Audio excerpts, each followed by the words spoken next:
No, absolutely. Much more significant than everything the United States did in Afghanistan and Iraq. That's important. This detail we're about to talk about is infinitely more important and had much larger ramifications than everything that the United States did in Afghanistan, Iraq, the rest of North Africa, and the Middle East, was they basically decided that, actually, sorry, we're going to need to step into this international banking system. Hello and welcome to the More Freedom Foundation podcast.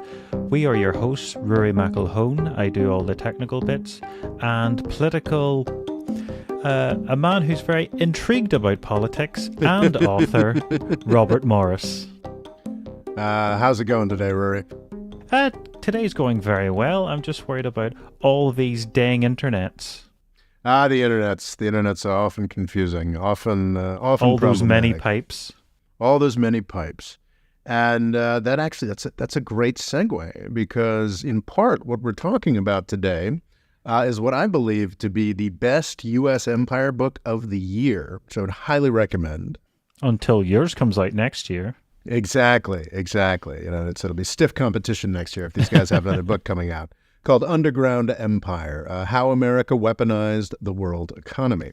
And a huge emphasis of that is those pipes, the internet pipes, and how the United States has been able to weaponize them.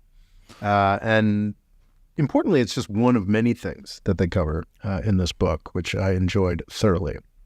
Because I was just thinking about recently that, like, maybe 15 years ago, any sort of mobile phones, cellular phones that were for business focused would have been a Canadian company called BlackBerry. And your more ordinary cellular phones, mobile phones, would have been a Finnish company called Nokia.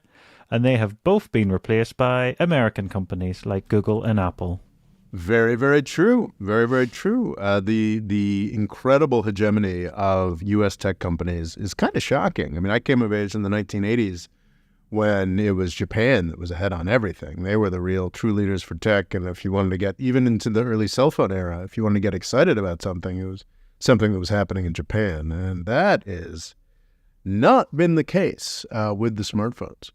That's not an aspect that they get into in this book, Underground Empire, but that is certainly just yet another dynamic. Ties into it. Yeah, I just want to, so first off, before we start talking about Underground Empire, I think it's important to emphasize that Henry Farrell and Abraham Newman would not agree with me on many things. And I think that in today's discussion, we're probably going to use this book as a jumping off point for me to say much, much more than they would be willing to say. These are very respected and respectable American academics.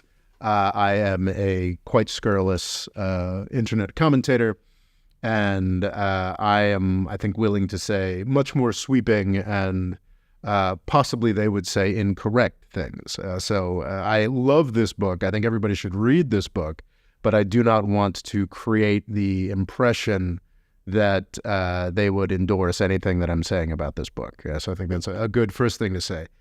A second thing to say, Rory, is I loved this book. Like, I felt like finally somebody is seeing what I have been seeing and talking about for the past decade. I've emphasized in a couple podcast episodes and in a few YouTube videos how most of what we discuss as U.S. empire is barely the tip of the iceberg. It's gross and it's loud. You know, Israel, Gaza. Well, I always feel like these are the physical things. I remember it was a train with a load of tanks on it, and it was this person being like, this was in America, and they were at a crossing, and they're like, are we going to war? And it's like, when you see 20, 30 tanks that cost both 20 million each, it feels really real, but there's just so much happening that we have no concept of. The sheer amount of financial transactions happening right now that really control the world. Like we've talked about before, if you really want to destroy a country, you sanction it, you don't really invade it. War is horrible. War is profitable. And war is a racket. War is a racket, as Smedley Butler would say, yes. And it provides drama. It provides compelling imagery. It provides compelling narratives that we all want to get on board with. But really, it's got very little to do with how U.S. power works, and it's got very little to do with the foundations of U.S. power. One of the most frustrating things I hear out of Washington, D.C. commentators and think tanks is this farcical idea that, our withdrawal from Afghanistan, is the end of the U.S. empire. It's like what was Afghanistan's GDP ever? Even Iraq, which was important, used to be more important in the world petroleum industry. I mean, these were tiny, insignificant places. And I've talked a bit about how weird it is when sort of the U.S. military-industrial complex starts trying to talk about serious economies and how much difficulty they have. Folks were talking about, Turkey, 5-6 years ago, people were talking about Turkey's going to get kicked out of NATO, and Erdogan's the new Saddam Hussein, and it's just like, I'm sorry, have you seen the size of Turkey's gross domestic product? That is not a sacrifice country. That is not a country that the U.S. businessmen that hold the real power is going to be willing to turn into a plaything of Raytheon or Lockheed Martin. We're not going to start bombing them. Sorry. One of the incredible tensions of U.S. political life, rarely spoken, is the tension between a lot of Washington, D.C. nutjobs who are trying to start a war in Taiwan and the entire U.S. business community that's just like, what are you doing? China's where our money's at. Who knows how that tension is going to be resolved? But there is so much more. The sad fact is that most of what we've been doing in the Middle East and North Africa, as horrible as it is, as vitally important as I believe it to be to tell more open stories about what's been happening there, it's barely a rounding error. It has nothing to do with the true lineaments of American power. And the way that I talk about it is as American empire. Like, American empire is not another doomed bombing campaign in Somalia. American empire is Google, Apple, is Microsoft, it is sanctions, it is the ever-expanding jurisdiction, international unlimited jurisdiction of the New York court system. It is the Foreign Account Tax Compliance Act that forced every bank in the world to create a reporting relationship with the U.S. tax authority, the Internal Revenue Service. It is, these are the things that I've tried to spend more time on. The great challenge, Rory, is that to really investigate and get into the intricacies of how these things work, I think I became one of the world's foremost experts on the Foreign Account Tax Compliance Act because I was sitting in a law firm in Istanbul after the Gezi Park protests with nothing to do for 6 months. And that's what it really takes to parse even one small aspect of this underground empire that Henry Farrell and Abraham Newman talk about.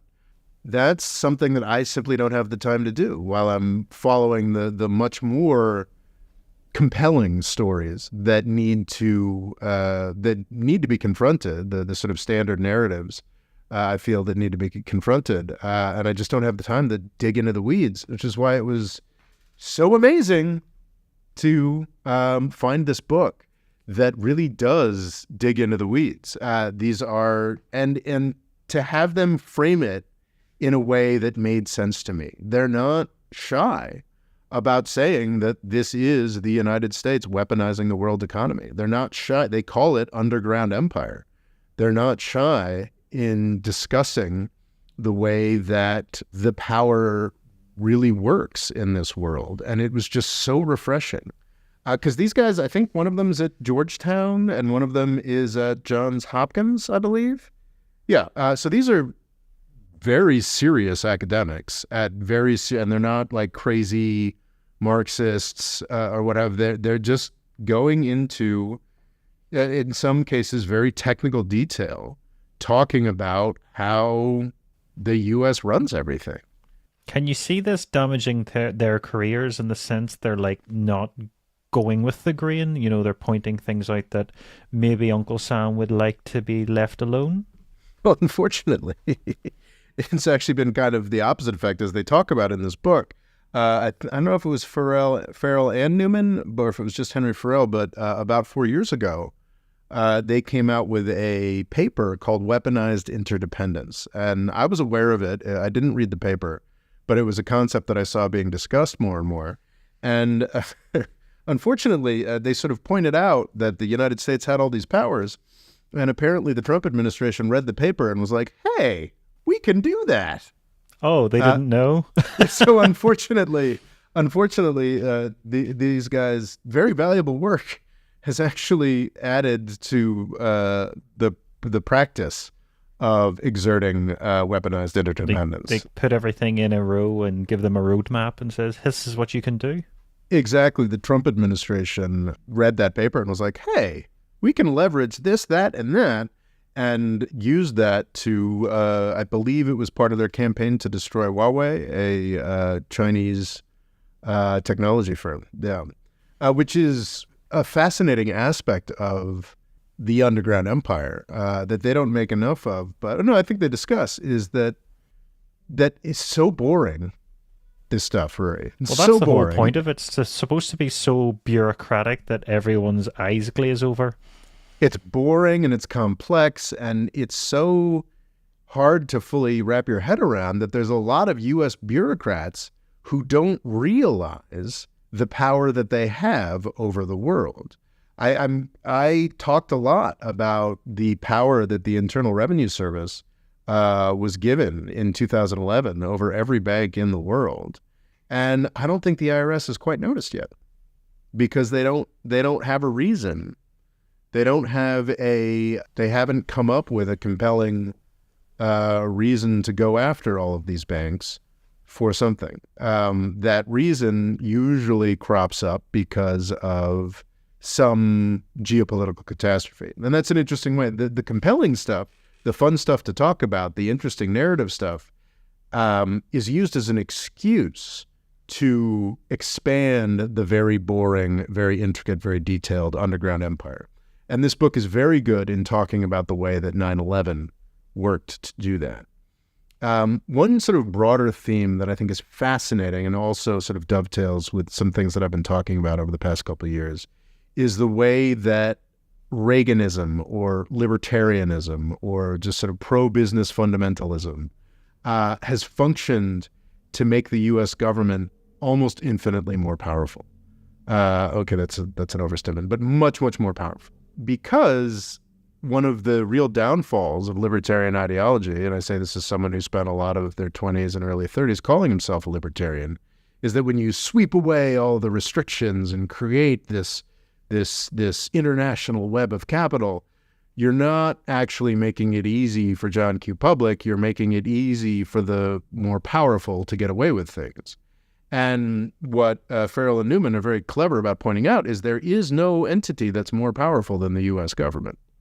So what happened, and I think they identify a executive from Citibank, I think in the 70s and 80s, who was a sort of libertarian advocate or apostle or fanatic.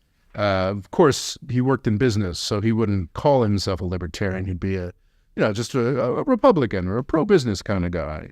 I think his name was Walter Wriston. The first chapter is named after him. And he was a Citibank executive who worked very hard to internationalize world finance, build the plumbing. And this was pre-internet, but build electronic plumbing, signals plumbing that allowed banks to talk with each other.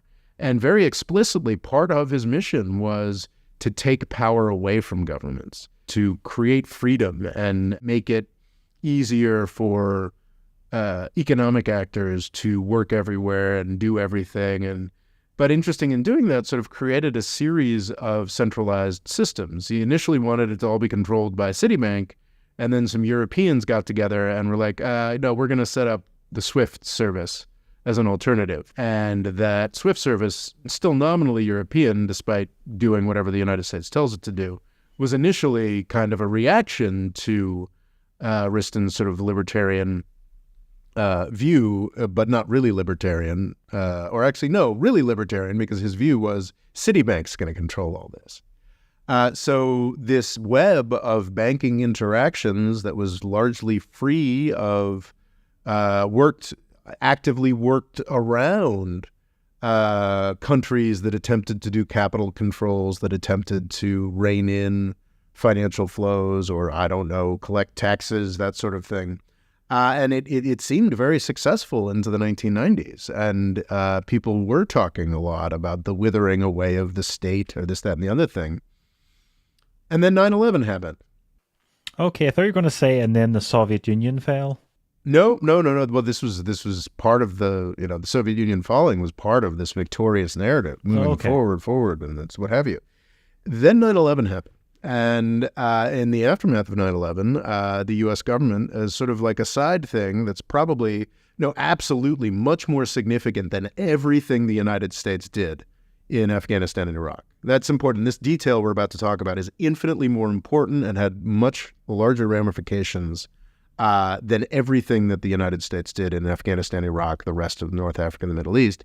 Was they basically decided that, actually, sorry, we're going to need to step into this international banking system. And because the libertarianism had allowed it, paradoxically had allowed things to become so consolidated, they just had to go to the SWIFT office and say, well, if you don't give us the information we want and start acting against the individuals that we tell you to act against, then you're a terrorist and you're helping the terrorists win. And that was pretty compelling, and allowed the U.S. government to work its way into pretty much everything.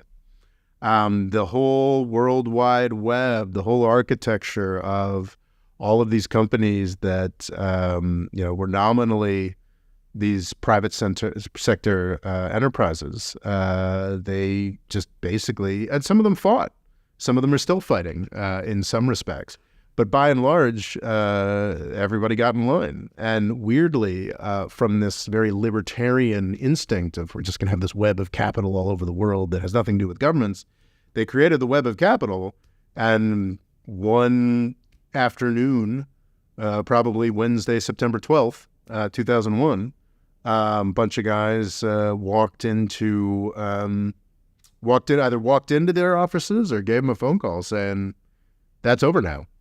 This doesn't belong to the U.S. government. I think the SWIFT interbank messaging system is still it run out of Belgium or something. But it certainly gets in line and does whatever the United States tells it to do. And it's just a really fascinating dynamic that we see over and over again, is that, and certainly in U.S. domestic politics, European domestic politics, is that supposedly all this freedom that Reagan and Thatcher brought us actually just brings more centralization, often in private hands. But for anything that matters, the government can just step in and say, we'll take that element of power. So do all banks lead to America, essentially? Oh, yeah, 100%.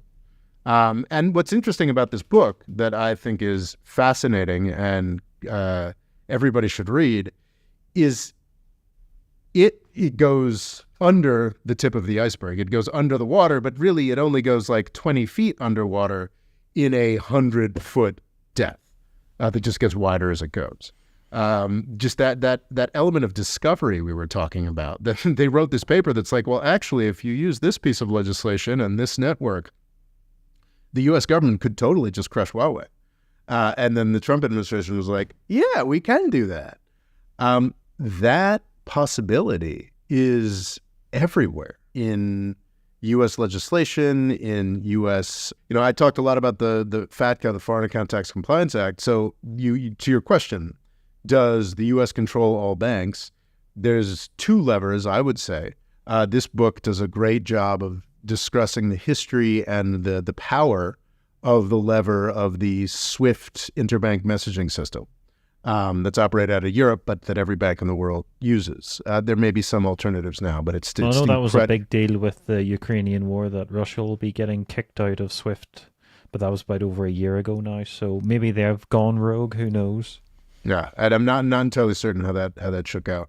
But so there's the SWIFT, and they talk about that. They do a great job, but they never mention FATCA in this book. I was surprised. I looked into the index, and they just don't mention fat guy. The IRS has agreements with every, including with China and Russia, I believe, every major economy in the world that says that they're allowed to have a relationship with all of their banks. It's through the lever of U.S. citizens who owe taxes to the United States, but regardless, it's a relationship, and that's a wedge into every bank in the world that can be expanded. So also, this book doesn't go at all into the stuff we talked about with Stephen Donziger and the incredible ballooning reach of U.S. courts. The fact that Ecuador's highest, technically the lowest court in the United States is a more supreme court than the highest court in Ecuador. That's just a thing everywhere now that doesn't get discussed at all. That doesn't come up in this book either. But these are two very serious academics who have jumped into the deep end on 5 or 6 issues. They're really great on the post 9/11. Do you think that's something the US had planned for in case an event came along that they could fully utilize, or was it a pure mad dash scramble? No, I really do think it was sort of a pure mad dash scramble, and we can get away with this. And I mean, it wasn't even we can get away with this. It was, this is useful. This is important. It absolutely was important to go after the funders of terrorism. They should have gone after more of them in Saudi Arabia. But it wasn't. That's the thing. There was a vital law enforcement justification there. But the way that it's been used, and Farrell and Newman are really good about documenting just how quickly it went far beyond that first implementation. So no, I don't think, I'm pretty on record. If there's a phenomenon that can be described by greed and stupidity instead of a sinister plot, it's greed and stupidity. And I don't even think it's really necessarily greed. I think it's a lot of well-meaning people who think that they're just doing what they need to do to catch bad guys or put pressure on evil regimes or what have you, who are just slowly crushing any kind of independence for any actor other than the United States. How does the US government use data networks to control the global economy? Well, that's a very complicated question that I would refer to the underground empire. They provide, they're great on 9/11, they're great on finance, they have some really interesting chapters on semiconductors, which is something that I found really annoying for a really long time, but it was good to sort of get another potted history of TSMC, the big Taiwanese semiconductor place. But to your question, they talk a lot about the internet. And the fact that we love to talk about the cloud, we love to talk about the internet as if it's this massively distributed thing. It is a massively distributed thing, but because of the history of how it cropped up, because of the fact that both people and physical infrastructure like to be around other technical people and useful pieces of physical infrastructure, a lot of the internet, or the backbone of the internet, is centralized in the United States, and not just in the United States, but in the Washington, D.C. suburbs, which is kind of extraordinary. Yeah, a lot of the backbone of the internet, a lot of the communications networks that the entire world relies upon go through the Washington, D.C. suburbs and have very natural affinities and access for U.S. intelligence community. So it's not just a coincidence it's all there? I'm embarrassed to admit, Ray, that I read this book about 3 weeks ago, and I think they explained there was something to do with how government worked. Again, not a sinister plot. The internet was born out of the DARPA, the Defense Advanced Research Projects Administration. But it was also to let universities move data about and share their research, wasn't it? Well, sure. But it was initially that the point of the internet is creating an information network that can survive nuclear attack. That, I believe, is the initial justification. But a lot of they didn't get into ICANN at all, which is sort of interesting. I know there was a huge controversy between, it was just a U.S. NGO that ran a lot of the network that ran the internet. I'm not sure exactly. Not that my technical limitations are showing, but there's something about the address book for the internet or something was run by ICANN, which was a essentially U.S. NGO that I think was internationalized. I can't remember how the controversy went, but it was a huge controversy. It was like the rest of the world was like, the entire internet and all of its administration cannot just be owned by the United States. Thank you very much.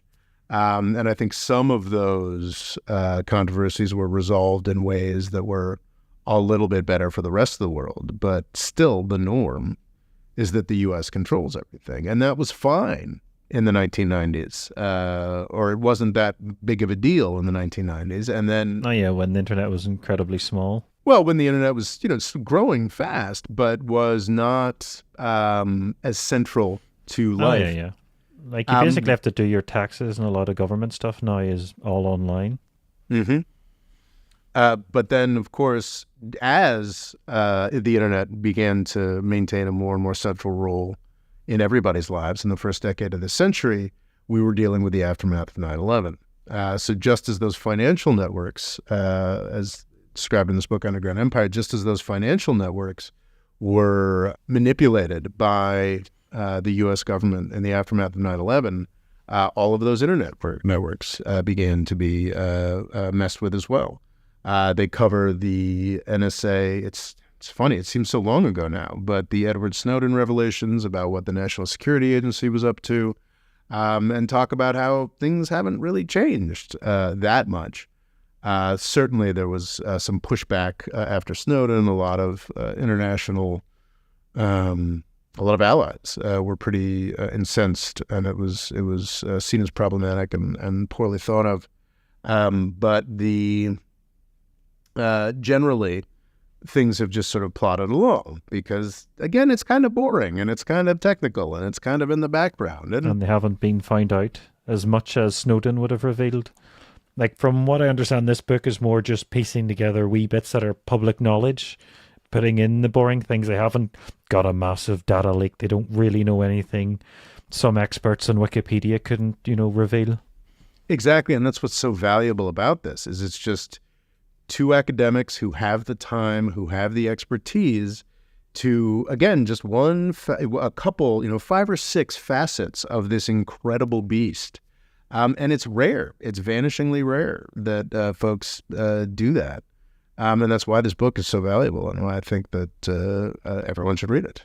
Have we any examples of them exerting the power apart from Huawei? Oh, tons, sure. There's Huawei, there's the Biden administration's very sweeping restrictions on the entire Chinese technology sector.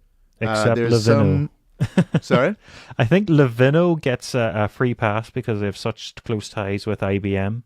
Oh, really? Oh, I didn't know that. Well, I heard when they bought their ThinkPad, the laptop part, they were bigger in America now than they were in China. So I think they're one of the few companies that are allowed to still operate because they're kind of quasi-American. Maybe I overstated. So the tech requirements are incredibly sweeping. They're incredibly draconian. There's a whole class of Chinese tech companies that people with U.S. passports are not allowed to work for. And a lot of Chinese engineers got their educations in the United States, and many of them got U.S. passports. But it is still, at this point, a limited and defined class of Chinese technology companies. I believe specifically... Oh, yeah, the ones that are very close with the Chinese government are going to be on that list. Well, but also specifically those that are working on high-end semiconductors, high-end artificial intelligence, high-end defense-affiliated applications. So it's still kind of limited, but it's still incredibly sweeping and kind of crazy that the United States is saying that entire sectors of the Chinese tech industry need to stop now. Just think about the ramifications of that. And that's an ability that the United States is the only country that has that ability. And is the only country that is interested in using that ability. And I think that Farrell and Newman's work is really valuable because it documents the way that they are getting more and more interested in using that. I think a subtext of this book that I might disagree with, or some of Farrell's other work perhaps, is that the United States is going to kill the golden goose. Is going to. I was more concerned with this with the Iran nuclear deal and Trump jumping out. This idea that the United States is going to keep taking these actions, keep doing these things, and then eventually everyone's going to get off the dollar. Everyone's going to do something to punish the United States for this, and the U.S. is going to lose that power. That is 100% a risk when, U.S. empire falls. It will be because of abuses like this. But I do think there's a much broader scope for the unfair exertion of U.S. power than perhaps even Farrell and Newman would say. Because what's interesting is in this book, it describes a number of things that we get away with and continue to get away with. I think a lot of people are invested in the narrative that U.S. tech strictures against China are failing in some ways, and maybe they are, but there's like 15 other things we could try. This book is a good start for understanding the absurd power of U.S. underground empire. But it is the beginning of a conversation rather than a sort of conclusive overview. Is there anything other countries are able to do, or is it sort of too late? America's got its tendrils in the world economy and the world tech sector that it's too late to get out now? Well, I think I have referred to it in the past as sort of the only other sovereign country, but China. Mm-hmm. China has done a lot of work to maintain tech independence and was famously mocked for this by Bill Clinton in the 1990s. Now, there's no question China has been trying to crack down on the internet. Good luck. That's sort of like trying to nail Jell-O to the wall. The consensus in 2023 is that China effectively nailed Jell-O to a wall. As with many things about China, I don't know how true that really is, but there's the Great Firewall. And because of the Great Firewall, I think it is common and entirely accurate to describe the Great Firewall as an authoritarian nightmare dystopia thing that China employs tens of thousands of people to control and censor what is present on the Chinese internet. And it's very dystopian, but it's also sovereignty enhancing. Would China have been able to have the massive tech companies that it does, the Baidu, the Tencents, the Alibabas, if it didn't have the Great Firewall? Europe doesn't have a Great Firewall.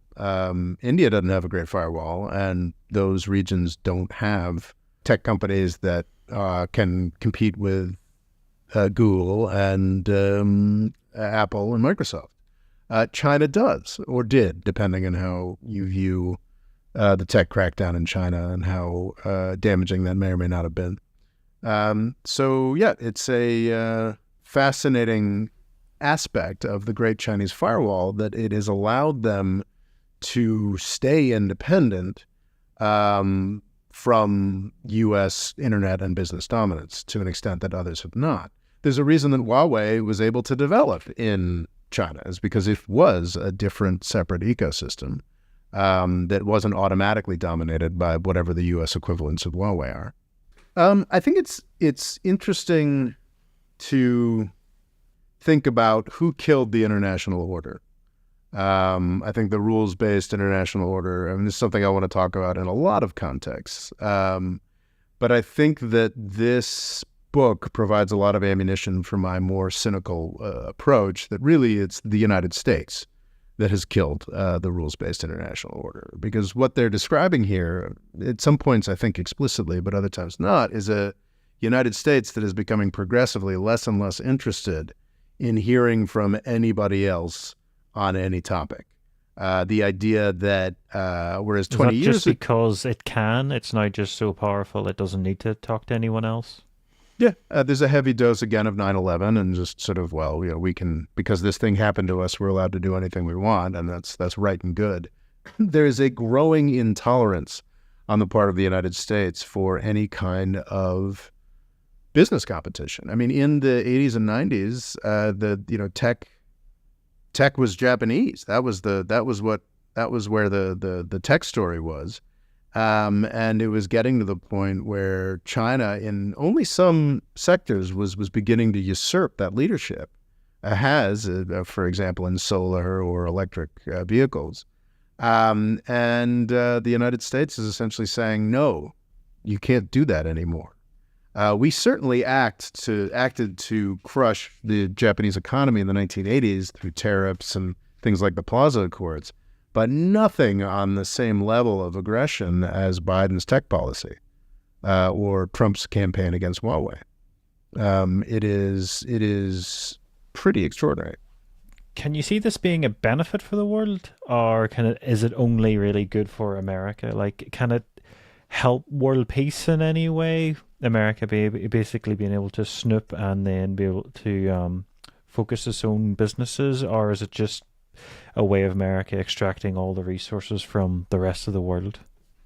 Newman and Farrell and Newman are, I think, a little more cautiously optimistic than I would be. They do talk about, well, gosh, instead of using sanctions policy to further brutalize Middle Eastern countries that don't need it, well, why don't we use these incredible powers to go after people who violate climate change commitments or things like that? I think just basically making the case that I think isn't entirely wrong, that these powers could have been used for good and could be used for better, and in some cases have been used for good. I mean, there are really horrible people that the United States prosecutes that nobody else has.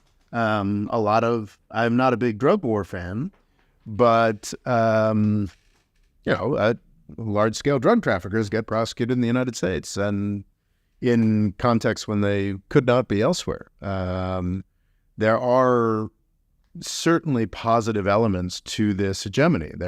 Just the expansion of the internet is an incredible boon to a lot of people. It's more and more people lately would see it as a little bit more of a curse, I would say, but I think that's premature and incorrect. But no, there are absolutely positive elements to this, but you have to invent those as well. And unfortunately, because of the sort of 9/11 aspect of so much of this, like a lot of it is about coercion rather than, friendly coercion to get people more on board with happy, joy stuff.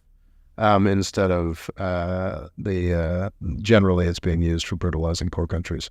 What was the most shocking thing you found in this book? The extent to which the Snowden revelations didn't change much.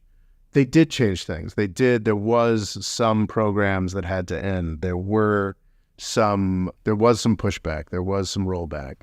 Because I think, weren't they, tapping into Angela Merkel's phone? Wasn't that one of the big ones that came out? Yes, that was one of the most famous ones. I find that an interesting parallel, because when Britain, after World War II, broke the Enigma code, they gave the Enigma machine to a lot of allies so they could, and then they says, oh, these are completely unbreakable, because it wasn't known that Britain had broke the code at the time.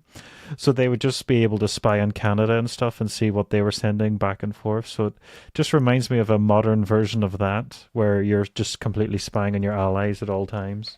Yeah, you should never fully trust a hegemon.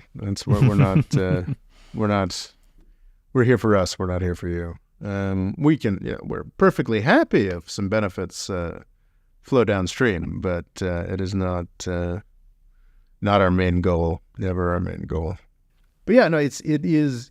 I gotta say, it just felt so nice to read this book and be like, finally, somebody else sees what I've been talking about. What was the biggest point you agreed with? You were like, this is exactly what I've been banging on for 5 years.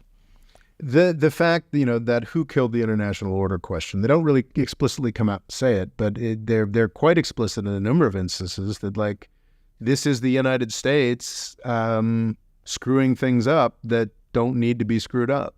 This is the United States making the choices to make the world less free, make the world less independent. And it's a real problem.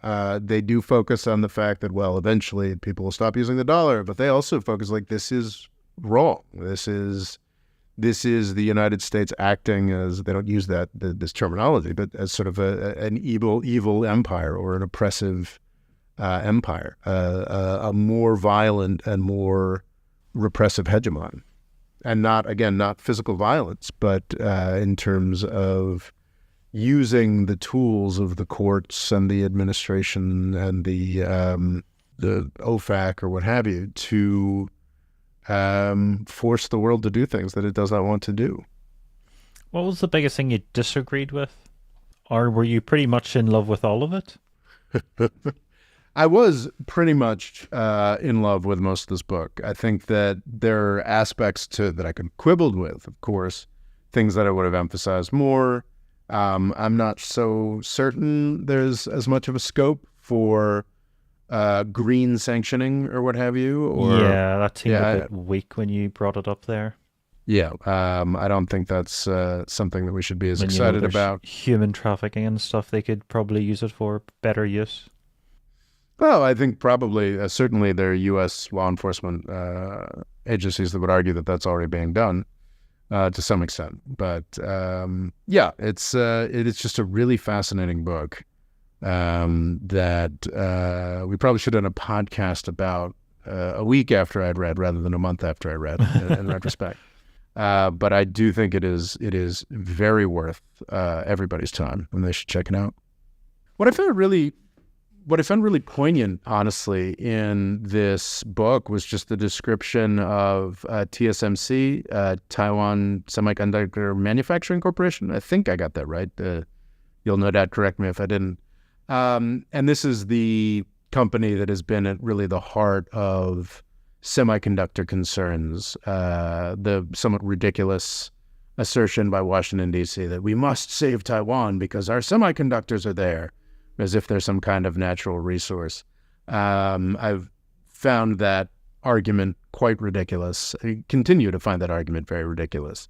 But it is fascinating. This is probably the first time. This is the lengthiest profile of TSMC that I've sat down and read.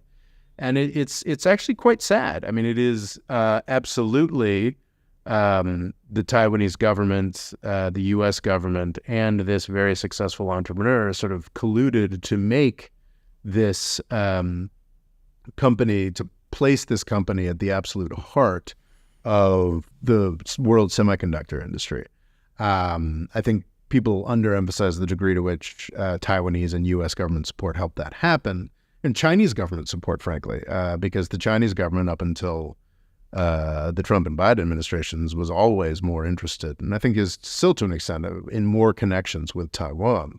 But this company managed to leverage cheap labor, high education within Taiwan, cheap labor in, not in Taiwan so much anymore, but on the mainland, to make the most cutting-edge chips. And there's business model innovation here. There's tremendous... interestingly, what TSMC does is they work with a lot of companies that are competing with each other. So they had to set up really careful information control within their business. I don't think it's politically correct to call it a Chinese wall anymore, but that is what they used to call that. So it became this incredibly trusted, incredibly innovative company at the heart of the world technology business. And then they were so successful that a bunch of policy folks in the United States decided they were dangerous. And now they've been scrambling after creating this truly marvelous institution, international business institution. In Phoenix, Arizona? Well, that's the thing. But no, it's in Taiwan, and they've been now forced to jump through all these hoops by the United States. That it's the United States, not China, that is deciding to break this sort of business utopia that used to exist. And interestingly, a lot of what the U.S. government is requiring from TSMC is a lot of details about their clients and what they're doing with their clients, because the United States has decided that TSMC is no longer allowed to do business with certain Chinese clients, which is, again, kind of extraordinary when you consider not very libertarian. No. And yeah, it's some very sad passages from the founder of that company, or perhaps it's just an executive at that company just being like, yeah, like we're just this beautiful thing we've created, this extraordinarily successful business, has just become a plaything of U.S. obsessions and fantasies. And that is too successful and too important. Yeah, it's a sad development. It almost reminds me of, when they say the banks are too big to fail, it's almost as if it's too big to be independent. It's too big to succeed. And that's a really sad subtext going beyond the matter of this book. I mean, that's a real issue for all discussions of Taiwan. There's a lot of rhetoric about we must support Taiwan, our Taiwanese brothers or our dear Taiwan friends, and it's like, yeah, but what you're doing, most of Washington, D.C., is figuring out ways to break Taiwanese connections with the main thing that made them a successful business, which was leveraging a successful business country, which was leveraging access to China, whether it's Chinese cheap labor or Chinese manufacturing capacities. Taiwan can't decide to provide those same services to India. What we're watching is and it's still an open question to the extent to which the warmongers will be successful in their competition against the American business class that would prefer to have connections with China. But if the warmongers are successful and turn Taiwan into this big fortress, they're going to eviscerate the Taiwanese economy because so much of the Taiwanese economy is dependent on interaction with the cheap labor of the Chinese mainland.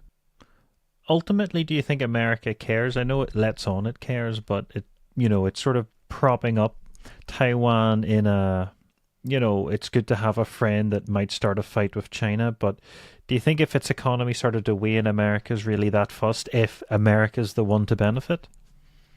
No, not that fussed. That's it's explicit, and that comes through in the passages in this book, Underground Empire, on what the U.S. government is requiring from TSMC is that's sort of the point. It's like TSMC needs to take all these tens of billions of dollars and pour them into Arizona, where they don't have the connections, they don't have the human resources, they don't have to. It's just that there is no reason for TSMC to be building large-scale fabs in Arizona other than subservience to Taiwanese government and U.S. government politics. But it is the owners of TSMC have correctly judged that they are subservient to U.S. politics and U.S. economics. And I think that sort of encapsulates the whole message of this book, Underground Empire, is just that so many of the actors that we normally see as independent, whether we're talking about, every country in Europe, or the Fortune 500, or international banks and bankers, are actually much, much more subservient to the U.S. government and what it wants than is commonly recognized. And the crazy thing is that the U.S. government is really just beginning to discover this. Like this is a process, and these are a series of developments that are only going to accelerate in the coming years and decades. I mean, we're only in year 30 of the internet or something, and certainly only around year 15 or 20 of mass adoption. More and more levers will be discovered and crafted by the U.S. government. So is this more like a unintentional growing fungus that will one day meet, and America will go, oh, we've got this whole new realm of power and possibility, and we don't fully know how to utilize it? Oh, I think that's a great analogy. I think looking at U.S. power as sort of a fungus, as sort of a spreading thing, is perhaps a little ugly, but is, I think, very on point. The extent to which a lot of this is unintended consequence. The hyper pro-business, super libertarian head of Citibank in the 80s created a series of systems that made U.S. government much, much more powerful. And yeah, that sort of thing is just going to keep on happening. That is, I mean, the internet is this incredible. What was that HBO show, The Last of Us? The internet is the delivery system of the fungus that is U.S. empire.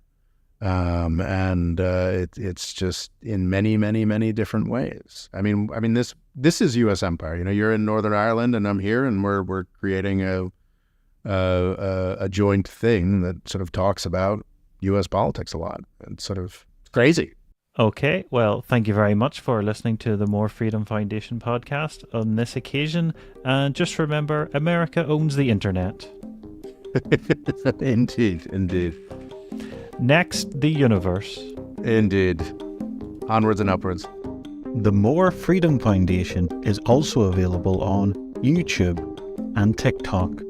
Rob's Twitter is RobOLaw, and he's also written a book called Avoiding the British Empire: What It Was and How the US Can Do Better. And music provided by Kevin MacLeod.